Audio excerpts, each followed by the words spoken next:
All right, let's talk about something weird. Something that happens to a lot of us, but we don't really talk about it.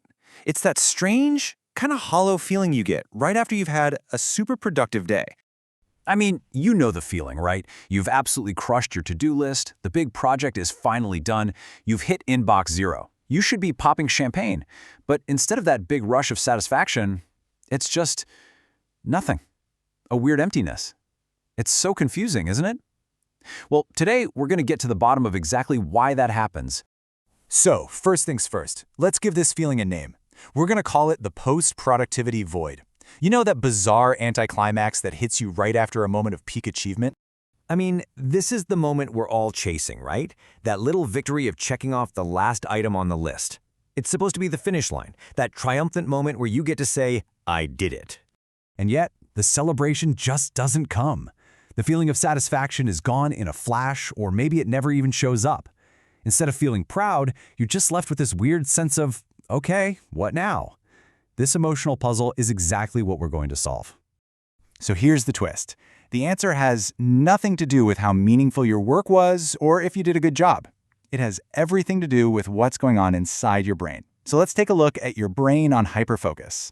Now, a lot of people call dopamine the pleasure chemical, but that's not really the whole story. It's much more accurate to call it the pursuit chemical.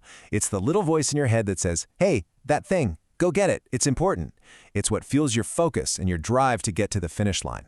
So your brain is basically running this simple loop to get things done. You think about how great it'll be to finish a task, and bam, your brain releases dopamine to help you focus and get there. It's a really, really effective system. But pay close attention to that last step. Once the task is done, dopamine's job is over. And that, right there, is where the trouble begins. And this brings us to the big aha moment. The real biological reason for that feeling of emptiness, that post-productivity void, is something we can call the inevitable dopamine drop. Just look at this. When you're in the zone, deep in that hyper-focused state, your dopamine levels are way up here, keeping you sharp and motivated. But the second you check that box, the very instant the goal is reached, the reason for all that dopamine just vanishes. And your levels don't just gently float back to normal. No, they plummet. That sudden crash from a chemical high to a low, that's what you feel as emptiness. Okay, here is a fantastic way to think about this. We've all had a cortisol hangover, right? That totally wiped out, drained feeling after a really stressful week or a big argument finally ends. Well, the dopamine drop is its productivity cousin.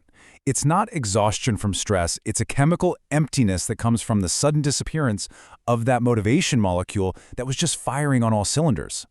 So if this is just our biology, what are we supposed to do? Are we just stuck with it? Absolutely not.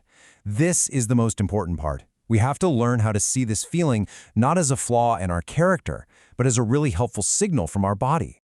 And this is the truth you have to hold on to. It's so easy for us to tie our entire sense of self-worth to what we produce each day. But you are not your to-do list. That empty feeling isn't a judgment. It's not your brain saying you failed or that your work wasn't good enough. It's just chemistry. So here's the takeaway. That hollow feeling is a message. Think of it like a low fuel light in your car. It's your body's early warning system saying, hey, we just burned through a ton of motivational fuel to get that done. We need to refuel and recharge before we're running on fumes. It's a proactive call for rest.